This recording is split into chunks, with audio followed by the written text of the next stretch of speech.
Hello বন্ধুরা, সবাইকে welcome sports সাফারিতে। তো আজকের কথা বলবো মোহনবাগান ভার্সেস হায়দ্রাবাদের আইএসএলের সেকেন্ড লেগের ম্যাচ নিয়ে, যেটা মোহনবাগানের হোম গ্রাউন্ডে ছিল। তো প্রথমেই বলবো, তোমরা যারা আমার চ্যানেলে নতুন এসেছো তারা প্লিজ চ্যানেলটাকে একবার সাবস্ক্রাইব করে দেবে, ভিডিওটা ভালো লাগলে একটা লাইক করে দেবে, আর বন্ধুদের সাথে শেয়ার করতে ভুলবে না। তো চলো ভিডিওটা শুরু করা যাক। তো প্রথমেই বলবো, মোহনবাগান আজকে মোহনবাগানের মতনই খেলেছে।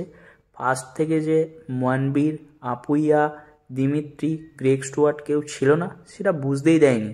অ্যাকচুয়াল মিডফিল্ডে অনিরুদ্ধ থাপা, শাহাল আব্দুল সামাদ, লিস্টন কোলাসো খুবই ভালো খেলেছে, অনবদ্য ফুটবল খেলেছে। তার সাথে সাথে জেসন কামিন্সের কথা আলাদা করে বলতেই হয়।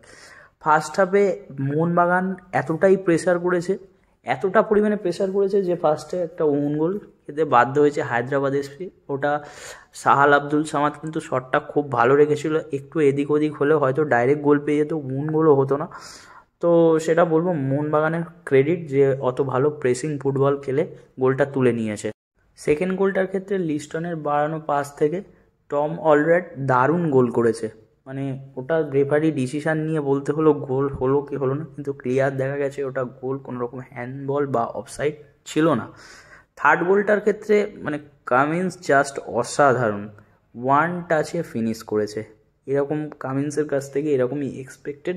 শুধু একটা আফসোস থেকে যাবে যে জেমি ম্যাকলারিন যে চান্সটা পেয়েছিল ওটা ক্রস বারে লেগে বাইরে বেরিয়ে গেছে, নাহলে আরও একটা গোল দেখতে পেতাম। এছাড়াও মোহনবাগান বহু সুযোগ তৈরি করেছে, বহু সুযোগ, অন্তত 7-8 গোলের ম্যাচ ছিল, সেখান থেকে মাত্র 3টে গোল, খুব হতাশ। তো যাই হোক, মানে মোহনবাগান হতাশ বলতে কি 3 পয়েন্টটা আলটিমেটলি পেয়েছে। আর সব থেকে বড় জিনিস হচ্ছে ম্যাচের মধ্যে বিশাল ক্যাথ খুব ভালো খেলেছে, তার সাথে সাথে ক্লিন সিট রেখেছে ডিফেন্স। এর থেকে বড় পাওনা কিছু নেই। বছরের শুরুটা জয় দিয়েই হলো।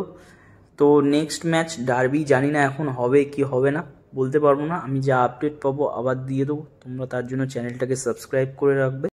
আজকের ম্যাচটা মোহনবাগানের জেতা ছিল। এই ম্যাচের টার্নিং পয়েন্ট বলে কিছু নেই, তবুও বলবো মোহনবাগান যখনই ফার্স্ট গোলটা প্রেসিংয়ের মাধ্যমে করেছে, তো ওখান থেকেই হায়দ্রাবাদ ডাউন হতে শুরু করেছে, আর হায়দ্রাবাদ খেলায় ফিরতেই পারেনি।